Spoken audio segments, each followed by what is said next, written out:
So, without further ado, let's get into introductions. Thanks everyone for joining us this evening. My name is Paul Vranis. I'm on the board of Lowry United Neighborhoods, also known as LUN. Here in Lowry, we're Lowry's registered neighborhood organization representing all residents, both homeowners and renters, and are very excited to talk about a thing that's weighing on probably a lot of us, including just the heavy weight, physical weight of that ballot, but the completing the ballot for this upcoming election. And we are honored and thankful to have representation here from a great organization, the League of Women Voters. So I'll turn it over to you to tell us a little bit about yourself and your background in the League. Okay. Hi, and welcome to an important thing. I'm Sally Ogden. I'm a member of the League of Women Voters of Denver. And I joined the League when I retired almost 20 years ago, again. And have been pretty active in a variety of ways. But tonight, I'm not going to talk about that too much because you all are excited to hear more information about the ballot issues. The League has been since, 1936. The League of Women Voters of Colorado has published the pros and cons for ballot issues. So it's a long-term thing. Normally we have the little pamphlets that you pick up at the library, but since you can't go to the library anymore, that's a little more difficult. But Paul said he sent the link to you to go more in depth if you want to do that. I think what Paul and I sort of discussed doing, rather than my reading you the speech and going through every one of the state issues, and then how many city issues. If you just have interests, we'll go to the ones you're interested in. We have a slide presentation that Paul can put up to give you some information to follow, but would really like to know which of these you're really the most interested. Thanks. Thanks, Sally. So to get started, not too surprising, Gallagher is at the top of the list, Amendment B. So I can pop up my screen here just to show the presentation that you all have, and then I'll turn it over to you to share with us what is Gallagher, what is Amendment B all about, and inform our voters, because I've spent a lot on this one, and that's why I'm not doing this, and it's you. So go ahead. That's why you turn it over to somebody else. Exactly. Smart man. Thank you. Well, as many of you probably know, unless you've been in Colorado a long time, the Gallagher Amendment was passed in 1982. And the idea was to keep property taxes at a reasonable rate. And what it does is require that statewide, it hits everybody in the state, that property tax rates equal 45% for residential property and 55% for non-residential property. The non-residential property tax assessment has been fixed at 29% for all those years. So what this does is repeal that formula. What's happened over time, the property tax rate in 1982 for residential property was 21%. Because property values have increased, and in the last 5-10 years hugely, to keep that 29% rate for commercial property. The residential rate has dropped to 7.1%. And so, and next year it is, it will drop to 5 point something. I don't know that exact number. So it will mean a huge drop in state resources. And that's how it works. The pros are that it will be useful for particularly rural areas that don't have a lot of commercial property, have really struggled with the tax rate because this is a statewide thing. And their schools, their fire, that's why you see the ads with the firemen saying this is a good thing. Their police have all struggled with resources. Obviously, the cons are that it would allow eventually for taxes to go up. It doesn't, the tax rate for residential property will not go up unless people vote for that to happen. It's still under the Tabor rules, so they just will not go down as might happen without repealing it, sorry. Yeah, I mean, I think that I heard somewhere that if this repeal doesn't go through, then the general collections that the state has in this bucket would go down. Is that next year? Correct. Yeah. And I don't have the exact numbers in front of me, but like $250 million. Schools would lose like $150 million. So. Yeah, it looks like, yeah. And is there a component on how this plays to businesses, to commercial properties or businesses? I remember hearing a little bit about that, but do you know the relationship there and how that might be impacted? Well, another one of the pros, and you'll see ads from small business organizations, is that it has hurt. Well, the taxes for commercial properties, particularly small businesses, because of this, have just escalated, and so it's really put pressure on small businesses. It's why you see a lot of retail businesses closing. And feel free, attendees, if you have any questions about, we're on the repeal of Gallagher Amendment. If you have any questions about that, just drop them in the chat box, and we will work to get those answered. But this is, if you're just joining us, this is the LUN and League of Women Voters of Colorado review of the ballot items.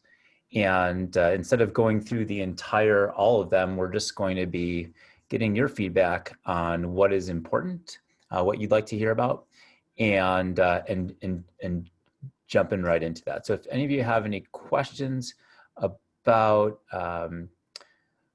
Gallagher, jump in. Otherwise, we can keep it going.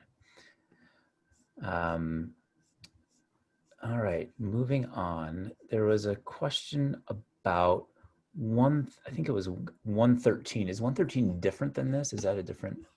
Yeah, no, it's a different. Proposition 113. Let's jump into that. The presidential national popular vote. Right. Tell us about it. Okay, this one I'm going to read. The League has been very much in favor of this for a long time. the National Popular Vote Interstate Compact is meant to assure that the presidential candidate with the most votes nationally will be elected president. States joining the compact agree to award their electoral votes to the candidate who wins the national popular vote, regardless of the vote in their state. This ensures that the candidate who wins the most votes nationwide is also elected by the Electoral College, since a majority of electoral votes will go to the winner of the national popular vote. Voters across the United States vote for president and vice president as a ticket with the total number of votes making up the popular vote. In December following the presidential election, electors from the Electoral College vote for the president and vice president. The US Constitution gives each state the power to appoint their electors. The Electoral College has 538 electors. The total number of senators and representatives in Congress from each state and the District of Columbia. Colorado has 9 electors. Political parties choose Colorado's electors. In order to win the presidency, a candidate must receive 270 of the 538 Electoral College votes. Colorado, along with all other states except Nebraska and Maine, awards all of its electoral votes to the candidate who wins the state's popular vote.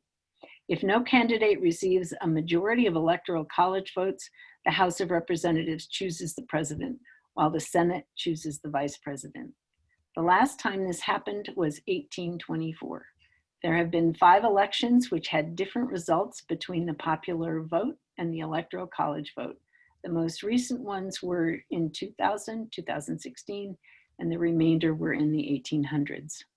The Colorado General Assembly passed legislation to join the Interstate Compact in the 2019 session. Voters in Colorado have the ability to petition to review legislative actions. A petition effort gathered sufficient signatures to place the question on the 2020 ballot. This proposal commits Colorado to award its electoral votes to the candidate for president who wins the largest share of the national popular vote. It will only take effect when states with enough electoral votes, 270, to form a majority have joined the compact. Currently, 15 states in the District of Columbia with 196 electoral votes have joined the compact. These numbers include Colorado. This measure will have no impact on the 2020 presidential election. A yes vote retains Colorado's participation in the National Popular Vote Agreement. A no vote removes Colorado from the National Popular Vote Agreement. So essentially, this is just an affirmation of what our legislature has already done. Okay. And we just got a slew of questions back about Gallagher that came in, so there might be a little bit of lag through the through Zoom. So we're going to go through we'll go through these questions and then we'll go back to Gallagher. Okay. So folks, just type your questions in now because there is a little bit of lag. So question about Proposition 13. So it's possible that the Colorado State popular vote could be for one candidate, yet our electoral votes would go to whomever the nation as a whole votes for. Correct. Okay. Next question is that, let me see.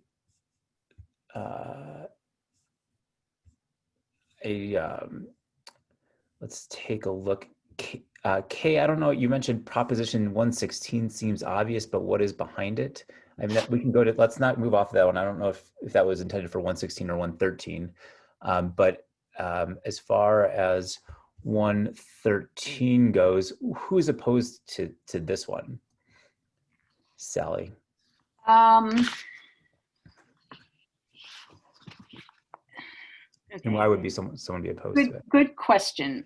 Well, there are people opposed to it because they want our electoral votes to go to the person that Colorado had the most votes for, and that's what will not happen.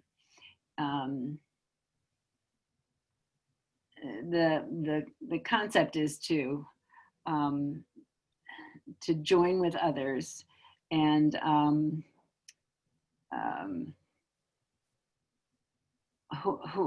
whatever candidate has the most votes nationally then gets Colorado's approval. So there are people who just want, they want us to have our, they want our votes to go to whoever we had the most votes for. Got it. And Richard asks a question. I mean, if the national vote proposition had been in effect in 2016, would we have a different president? Oh, that's a really good question.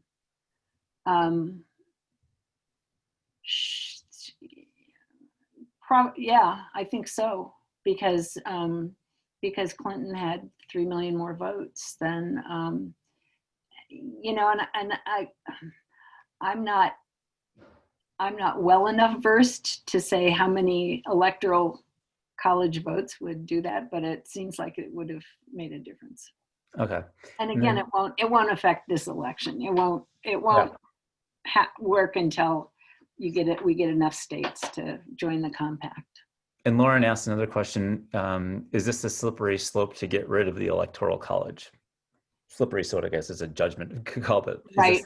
Well, it's to eliminate the electoral college would require a constitutional convention, and that's, a really high bar to reach. And so, yes, it's a way to get around the electoral college.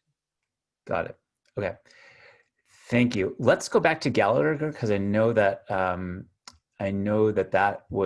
that's one that I hear about all the time, and we didn't get the questions coming in as we were going through it. So let's go to the questions. Wendy asks or states that schools won't lose revenue if this doesn't pass. Is that true? I mean, that's her statement. Her statement is, to clarify, schools won't lose revenue if this does not pass. I'm not sure the context. If it does not pass, the tax rate for residential properties will drop next year to 5-something%. And yes, schools will lose money. The state there will be less revenue. Okay. And then moving on to Richard's comment question. Why is there no remedy to using the current rules to increase revenues, as residential taxes in total would or should not increase? Why is there no remedy to using the current rules to increase revenues, as residential taxes in total should not increase? So it sounds like there's a little bit of like Tabor might have a ceiling on what the total taxes could be. So why not I guess what communities have done is increase their mill levy, which is a separate thing. Part of the problem is not every community has, not every community cannot. You have a lot of rural areas where, they don't have enough income to make that happen. And so I hope that answers that question. I mean, there communities can opt out of Tabor, raise their mill, but there are communities that just can't. Yep. Wendy responded back about that school revenue question, saying that school revenue is equalized at the state level, so it's not accurate to say schools would get less revenue. School revenue is equalized at the state level, but this is a state measure, I'm assuming, and if there's total receipts from the state are across the board, schools would have less money. There would be less money for the school finance. Yeah, and Wendy, we can talk about that offline. And if there's questions that we can't get to, or we don't have all the answers to, and I don't expect that we will, we can certainly continue this and maybe send out a follow-up to all the attendees for clarification. Carla writes, if Gallagher is not repealed, what sort of modifications could the Colorado legislature make to help rural communities? There's probably a lot of options, I would imagine. Um, the question is, this is the one that's on the table, right? Well, there have been some attempts to redo the School Finance Act to Mm-hmm. make things more equitable. Um, I, and I'm not sure my timeline, but 2 or 3 years ago, there was a bill that would have gone into effect if Amendment 73 had passed, but it didn't, and so it would have. You're right. You know, the School Finance Act has not been revised from since 1996 or two, or somewhere in there. So it really needs to be revised. But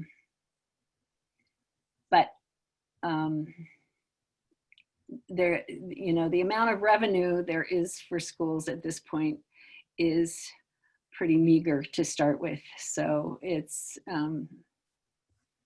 hard to make that happen.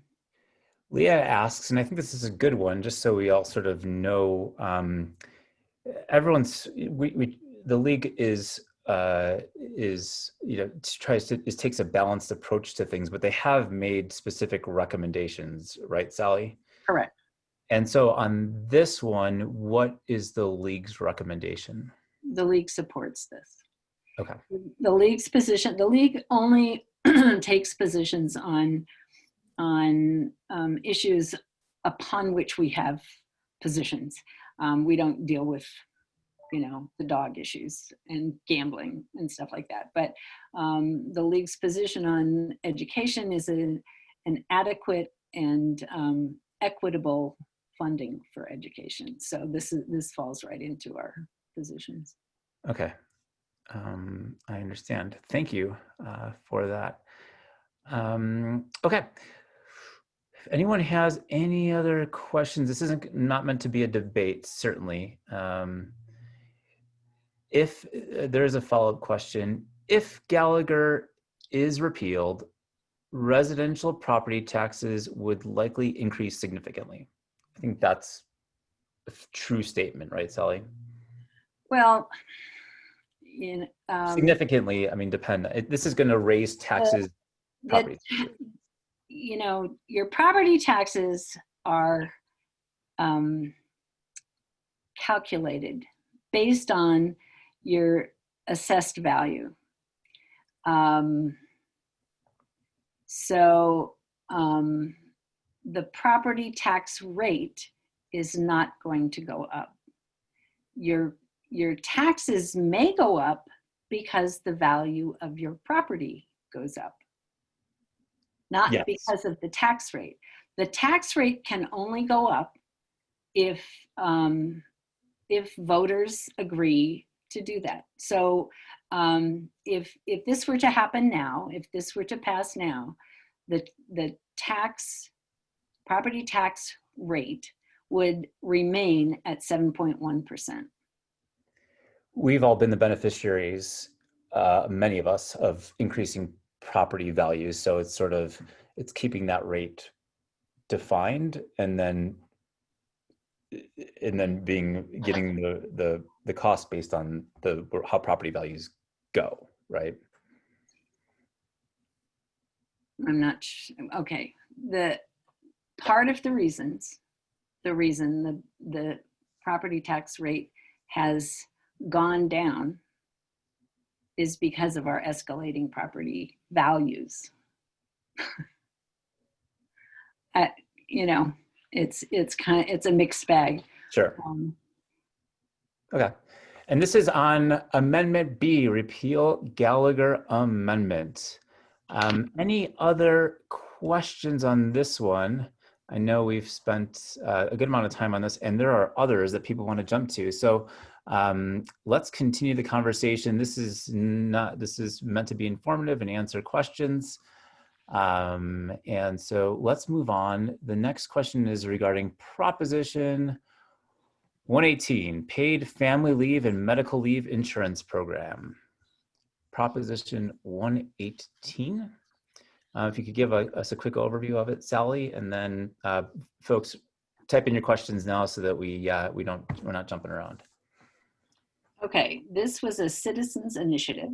The proposal would create a state-run paid family and medical leave insurance program.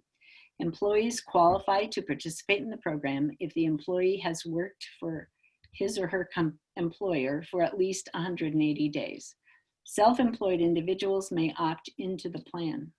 Qualifying employees receive a portion of their regular weekly pay not to exceed $1,100 per week for up to 12 weeks per year. Benefits are payable for an additional 4 weeks, 16 weeks total, to eligible individuals with a serious health condition related to pregnancy or childbirth complications. Benefits are paid in a bi-weekly basis. Qualifying conditions covered by the program include an individual's serious health condition, caring for a newborn child, an adopted child, or a child placed through foster care for the first year, caring for a family member with a serious health condition, circumstances related to family members' active military duty, and individuals' need for safe leave due to domestic abuse, sexual assault, or abuse, or stalking. Premiums are collected through a payroll deduction, and the employer is required to permit the employer and employee contributions to the Family Medical Leave Insurance Division within the Colorado Department of Labor and Employment. Employer and employee premium payments begin on January 1, 2023, and premiums are split evenly between employer and employee. The initial premium amount is equal to 0.90% of the employee's wages in the program's first 2 years. Premium and amounts beginning in 2025 will be set at an amount necessary to obtain the total amount premium contributions equal to 135% of the prior year's claims and 100% of the cost of program administration.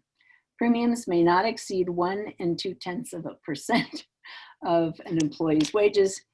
Employers with approved private family and medical leave plans are not required to pay premiums, provided the private plans provide employees with the same benefits and protections. The individuals and organizations that are not required to pay the entire premium include employers with 9 or fewer employees, but are required to withhold and forward an employee's portion of the premium, self-employed individuals, local governments that decline participation in the program, and employers that already offer approved paid leave benefits. Employees taking leave are protected against discrimination and retaliatory measures by the employer, and upon return to work must be restored to the position they held by the employee when the leave commenced, or be restored to an equivalent position with equivalent pay, employment benefits, and other terms and conditions of employment. Great. So a couple of questions that we've received on that, Barb. The cost of small businesses, I think that those percentages were already laid out there, so I don't think we're going to go over that again. Carla asked a really interesting question that I haven't looked into, but do we have any models of this, of paid family leave and medical leave in other states? And do we have any examples that you know of how that's gone? How well they've worked? You know, that's a really good question. It is. And I can't answer that. You know, and I'm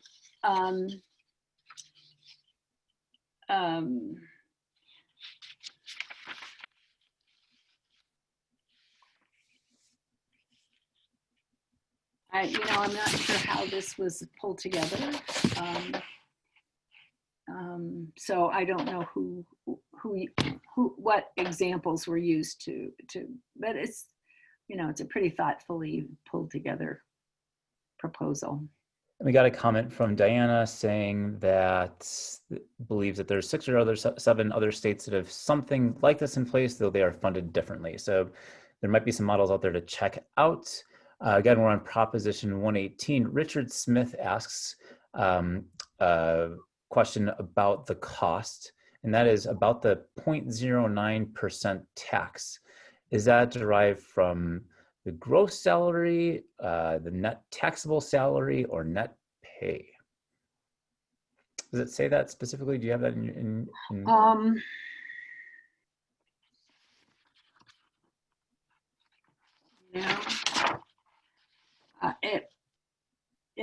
Okay, the initial premium amount is equal to 0.9% of the employee's wages in the program's first 2 years. So that sounds like gross wages. I mean, that sounds like gross salary. Right.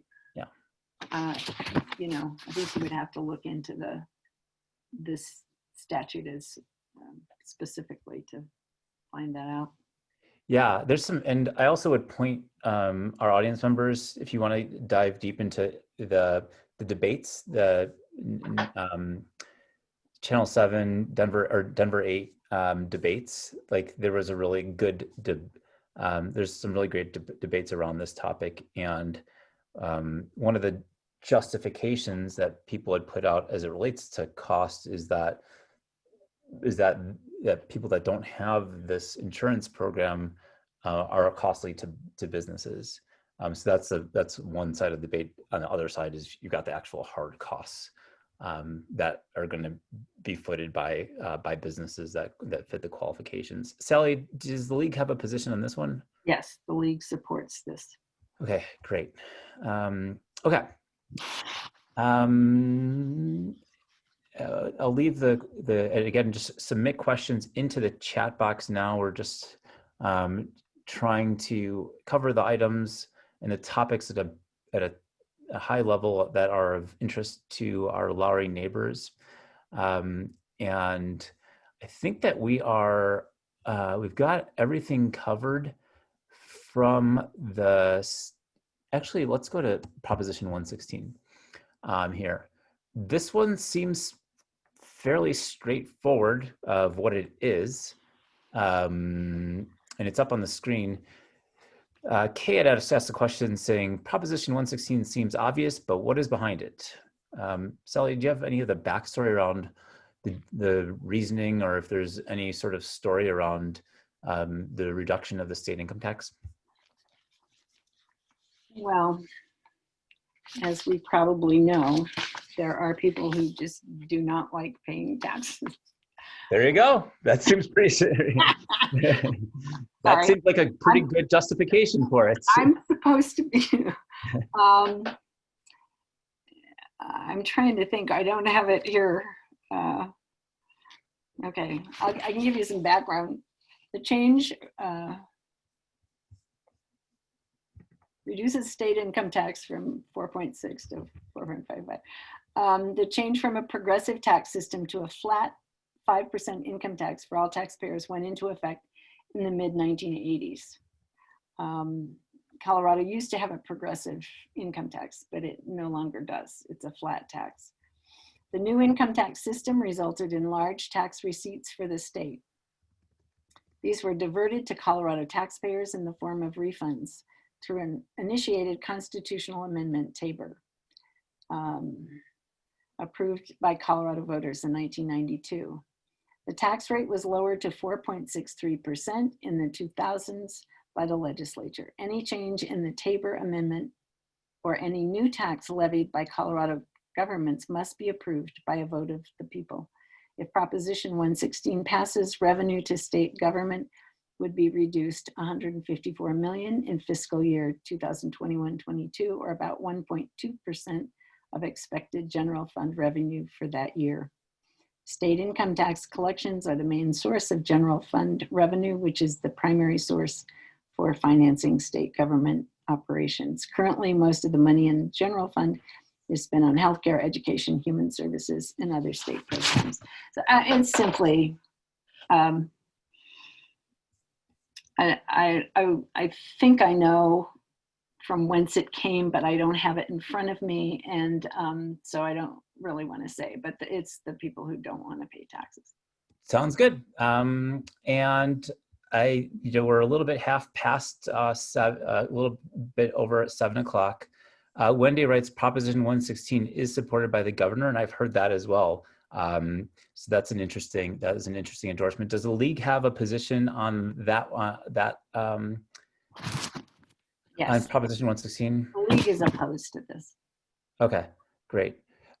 Let's move on to the city items, and there's a bunch there. And let's start with 2B. That is increasing sales tax to fund sheltering efforts. First question that we got there, I mean, I guess a quick overview, it's a sales tax increase. There's some exclusions to it, right? Like food and not everything is increased by the sales tax. Is that correct, Sally? Right. I'm just trying to think of it.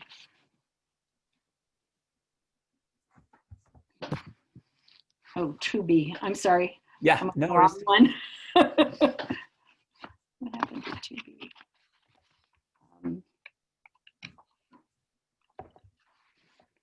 Okay.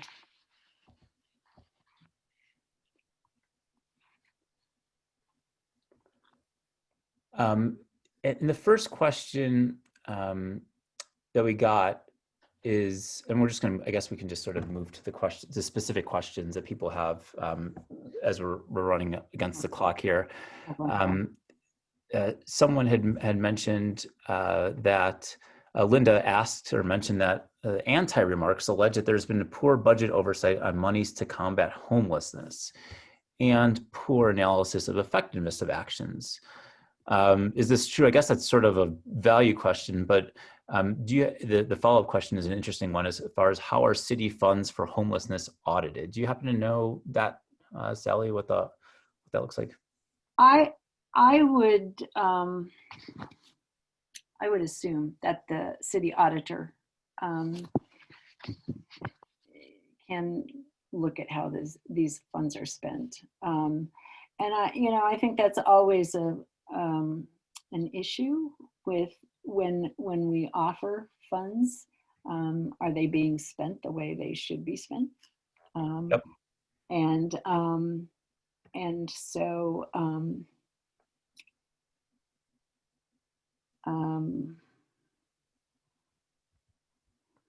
yeah, that's the question. And yeah. Okay. A bunch of follow-up, I mean, moving on, there's a bunch of measures that came out of city council that are, we'll start with 2C, to allow them to procure professional services. And I believe that this is, Sally, I'll let you give the intro on that, but is it currently that here it says that they need the executive branch or the mayor to approve professional services, and they're saying, they want the opportunity, if approved, to get their own professional services. Right. Denver has a strong mayor form of government, and so the city council is really confined in a lot of ways to doing things on their own. So if they, I think the issue came up earlier this year or last year when they wanted to hire a professional CPA or whatever to go through some process that they were trying to follow. And they can't do that without the mayor approving that. And so this is an attempt to get a little more power on their own to do things without having to ask the mayor. Yeah, interesting. 2E is the authority to confirm certain mayoral appointments. And actually, our councilwoman, Amanda Sawyer, I believe, was presented on this on the Channel 8 debates. So you can hear her perspective in support of it. Really interesting, I guess, really interesting debate, and the pros and cons on this. Has Sally, has the league taken a position on these city council measures of looking for more power? Um, I think that yes, the league is supportive of these measures um, as a way um, for citizens to have a closer contact with decisions that are being made, because your city council person is the closest person you have to city decisions, and so the league is approving of citizens having more contact and more involvement, and that, you know, several of these measures are moving toward that, giving council more control. Yeah, yeah, it's an interesting one on this. On the downs, I guess on the con side, the argument was made. I mean, well, the pro side is this is how things are done at the federal level and the state level, this sort of a confirmation process. But the con side that was argued was that people don't want to go through this process. Like people are saying, we want to get hired, we just want to get hired. And like, Right. if we're gonna leave our old job and go to a new job, like, and we don't really know if we've got the job, like, forget it, we're out. So I don't know. That was one of the arguments that I thought was interesting. Well, and I think on the pro side, those in favor said it's essentially an approval thing, Right. unless there is some real concern about an individual, that it's just by consensus, the city council approves it. Yep. Um, Absolutely. Okay, let's move on to 2F. Um, this one, I didn't see anyone opposed to it. Or maybe I missed it. But this gives the power of the city council to have remote and online meetings. oh, this one I think came up because of COVID, and Right. because the current ordinance is meetings have to be open to the public, and during a period of time like now, that's not really safe. And so I think the council is trying to create an option for um, for times when it might not be safe and you need to go online, because they're just doing it at this point. Yeah, absolutely. Okay. Um, and 2G, and we'll send out, there was a question about getting the League of Women, Derek asked, getting the league's positions on each of these items. I've tried to ask, but we can also send out in the follow-up the positions that the league's taking on the city and the state They ballot. are in the pros and cons, that link to the pros and cons. Yeah. They should be in there, and so they're easy Okay. to find. Got it. 2G is shifting. This is shifting some power, I think, to city council related to the budget, right? This if there is extra money, either because something didn't cost as much as it was budgeted for, or some miraculous thing happens and more money shows up. At currently, the mayor has control over those funds, Okay. and so what the council is asking is that they have some input into how the funding is used. Got it. Got it. Got it. 2I, this is clarifying language about appointments in the clerk and recorder's office.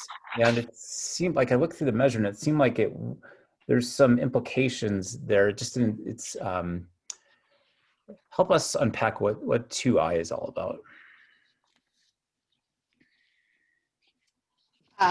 Okay, background. The 2018 election had a charter amendment that allowed the clerk to appoint certain positions. The language was considered ambiguous as the positions were about to be filled. The clerk looked to other city departments, especially the city auditor's office, for a model. This charter amendment will make the structure of the clerk's office similar to that of the auditor's office. It clarifies language in the charter regarding which department heads are appointees and which are career employees. It specifies that the clerk has the authority to appoint up to 4 department heads in addition to the deputy clerk. Current charter language gives the clerk and recorder authority to appoint 2 positions to serve as directed without the roles being prescribed in the charter. This leaves some positions of equal rank as civil service and some as appointments. The amendment would give the clerk authority to make 4 appointments. These are also not prescribed, but the clerk envisions having 4 department heads as appointees: records, city clerk and compliance, elections, and public trustee. Later budgeting concerns and work requirements will determine whether the 5 positions are filled or not. So it's kind of a cleanup bill in a way. Yeah, okay, great.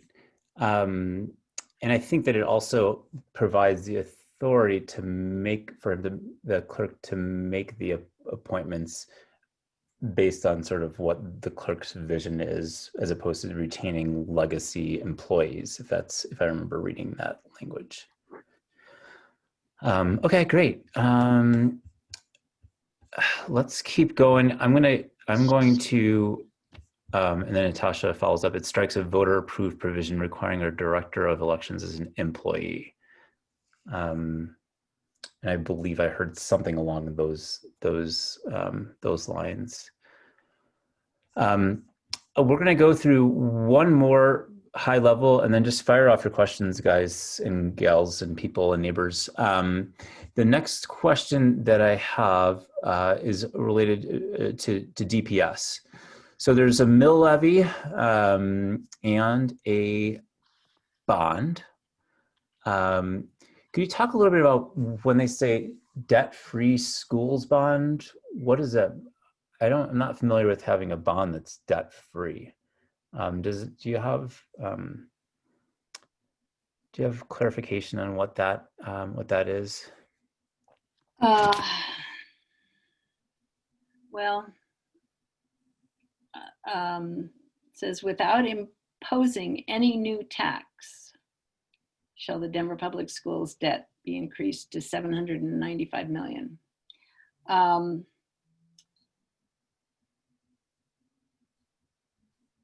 That's a good question. Yeah, I think that there might be some movement. I think the title is there is something involved with, and one of the questions had to do I don't know, it's on here, had to do with to pay back certificate of participation. I think the idea is that they're going to use part of the funds to pay back some of the debt that we already have that's at a higher interest rate. And that will save money. I'm not sure how that's going to save all of the $795 million, but yeah, I can't tell you why they labeled it debt-free. Okay, great. And we've got about 10 minutes left, so we're just going to go through sort of rapid fire questions. I'm going to go through the queue, so submit the questions in the chat that we haven't got to, and we will just run through those. So one that we didn't talk about is the cigarette tax. And Carla asks, Prop EE, is it true that this requires a base price on a package of cigarettes of $7.50, regardless of brand? Holy moly. I have no idea. I'm not being a very helpful person here. Oh, there's a lot to know, and it's a good question. I couldn't answer that. Okay. That's one that I think you would have to go to the Blue Book and I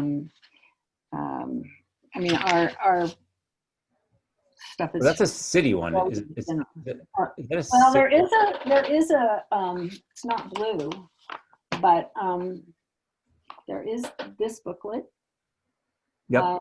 that everybody should have gotten that should give those in more detail. And honestly, I have not read it all. Okay. It's a lot to read. But that is, let me just pull this up.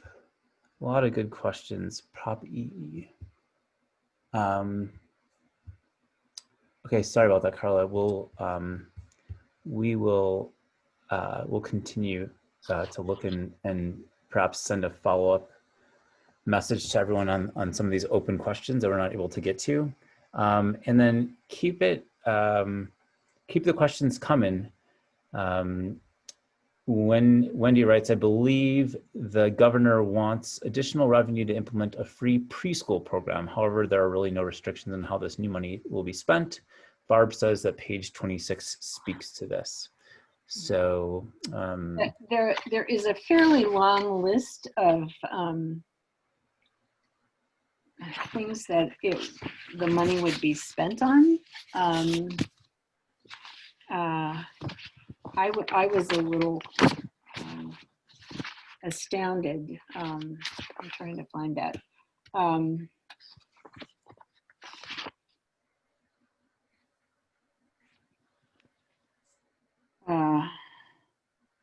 Authorizes the new tax revenue to be spent on expanded preschool programs, K-12 education, affordable housing, eviction legal assistance, tobacco prevention, healthcare, and general state spending. Now, that's a lot for a tax on a product that you're trying to get people not to use. I don't know. I had a conversation about this with some neighbors talking about putting a stopping smoking program in place now, and I thought COVID's going to be a hard time to get people unhooked from this. We're seeing a lot of increase in a lot of consumption of a lot of things. Is there, Sally, while we wait for more questions to come in, were there any topics or measures or initiatives that we didn't cover that you feel like it's important one that we cover? I've got 7 minutes left here today. You know, I think we've covered the biggies. You know, the city ones are in large part an attempt to clarify things for the city and give the city council a little more control. The state issues, you know, have to do with money. And so. No questions about the pit bulls tonight. I know, good thing. The league does not take a position on specific dog breed issues. It's not one of our positions. Okay. Barb brings up page 114, the gray wolves. I don't know much about this. What is going on with the gray wolves? Which one? What's that's 114 of the state. 114? Oh, here it is. Okay, let me tell you what it says. Gray wolves inhabited the southern Rocky Mountains for years until 1945, when the last one was killed in southwestern Colorado. Wolves evolved alongside their prey, such as deer and elk. Bringing wolves back will help. These are the the pluses here. Will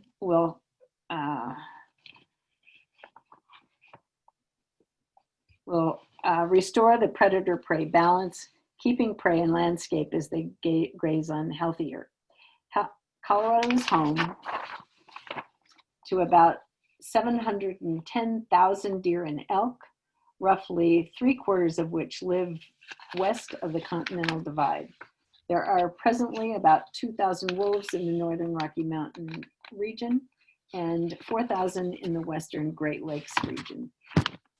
There have been recently confirmed sightings of gray wolves in Colorado. It is unclear if it is a self-sustaining population. If this proposal is approved, the Colorado Parks and Wildlife Commission will hold statewide hearings about scientific, economic, and social considerations and include the public on updated plans. The commission would be responsible for wildlife management and regulation activities. They would work in conjunction with the U.S. Fish and Wildlife regarding any federal endangered species designation and would need federal approval prior to introduction of the gray wolves.